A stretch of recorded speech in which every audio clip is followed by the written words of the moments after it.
Coraline. I was actually going to review Under Wraps, and Under Wraps, I went to look for it on Disney Plus. Sorry, my camera's kind of sliding there. There we go. And I typed it in, and it's not there.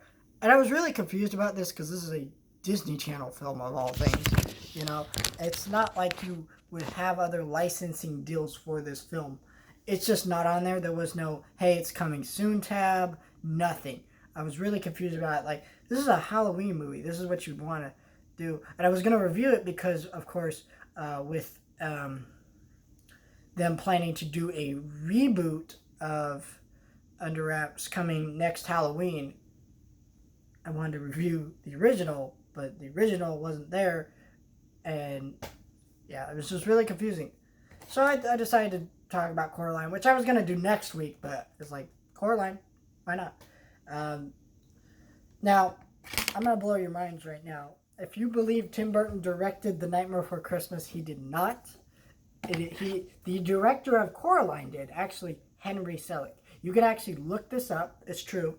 Burton came up with the concept, and he was just so busy with other films like Pee-wee's Big Adventure and Batman Returns that he couldn't direct The Nightmare Before Christmas. So it didn't happen that way. And yeah, I mean, Henry Selick is a great director. This is a brilliantly well-directed movie in terms of how well it creates the atmosphere through the score, through the music, through the beautiful animation, the kind of stilted movements of it. I think stop motion is something that some people actually find more creepy, and I think in this film it's really effective to do that, kind of create that atmosphere. The voice acting here is fantastic. And it's always going to be like one of those staple animated films for Halloween time, because this film is not going to hold back. It's not going to hold your hand and walk you through the messed up stuff. There are children in this movie, this is a spoiler I guess, but it's not a spoiler that would ruin the film, that are missing their eyes. Like, they died, you see their souls, and they no longer have eyes. They have buttons for eyes. And this is a children's film that's rated PG.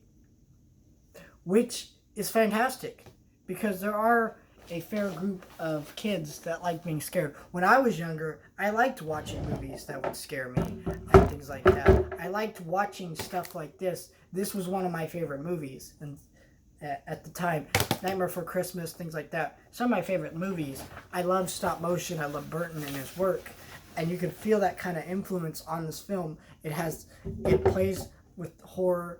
It plays with a lot of things. It's kind of a fantasy movie, and it really does the kind of Jurassic Park type thing, where in Jurassic Park, ooh, magic, wonder, right? When you see the dinosaurs, and then it's slowly revealed to be a big mess, and towards the end, it turns into running from dinosaurs and being scared of. And that's kind of what this film does. And it's always a great setup for a movie. When you watch half of the film and you think you know how it's going to go, and then it subverts your expectations, does something entirely different, but still feels like part of the film that you were watching before. And it's fantastic. It's a great movie. It's beautifully animated. The music here is fantastic in terms of the score and the one original song that they recorded. If you ever wonder why there's that weird song, Thinking About My Pal Coraline, that's because this was actually intended to be a musical, and that was the only song that they had finished before they had scrapped that idea, which I think was for the best. It has a very playful tone. I really love this movie, and I think there's so many creative designs. The pacing's really good. It's never boring. It's constantly engaging, and I just think this is just a great movie. And yeah, honestly, always worth the watch.